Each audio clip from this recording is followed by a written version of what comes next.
Okay puberty வந்துட்டா நான் என் பொண்ணுகிட்டேருந்து அந்த டிஸ்டன்ஸ் மெயின்டைன் பண்ணணும்னு. பட் என்கிட்ட பியூபர்ட்டிக்குன்னு தனி செஷனே இருக்கு. அதுல வந்து நான் ரொம்ப பெருமையா சொல்லிக்கிற ஒரு விஷயம், அப்பாக்கள் தான் நெறைய பார்ட்டிசிபென்ட்ஸ் வராங்க.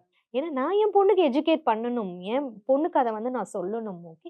அவங்க ஏன்னா இன்னுமே நம்ம சொசைட்டில வந்துட்டு ப்ளீடிங்க பார்த்தா அவங்கள வந்து ஒரு மாதிரி ஒதுக்குறதும், அதுல கேலி கிண்டல்கள் பேசுறதும் நெறையாவே நடந்துட்டு இருக்கு. அப்ப ஸ்கூல்ல பியூபர்ட்டி ஆயிட்டாங்க அப்படின்னா, அந்த குழந்தை வந்துட்டு ஐய்யயோ! இது ஒரு தவறான ஒரு விஷயம்ன்ற மாரி இருக்கக்கூடாது. இது பாடியில நடக்கிற ஒரு விஷயம். இது ஜெனரலா ஒரு விஷயம் தான். எல்லா பெண்களுக்கும் நடக்கும் அப்படின்றது அம்மா சொல்றத விட ஒரு அப்பா சொல்லும்போது தான் அந்த இடத்துல அந்த குழந்தைக்கு இன்னும் கான்ஃபிடென்ட் வருது. ஓகே முன்னாடியெல்லாம் வந்து அந்த அந்த பீரியட்ஸ் டைம்ல எல்லாம் போய் நம்ம வீட்டோட தான் இருப்போம். அந்த 3 நாள் தவிர்த்து இப்ப எல்லாரும் எல்லா வேலைகளும் செய்றாங்களே எப்படி அந்த கான்ஃபிடன்ஸ் வருது?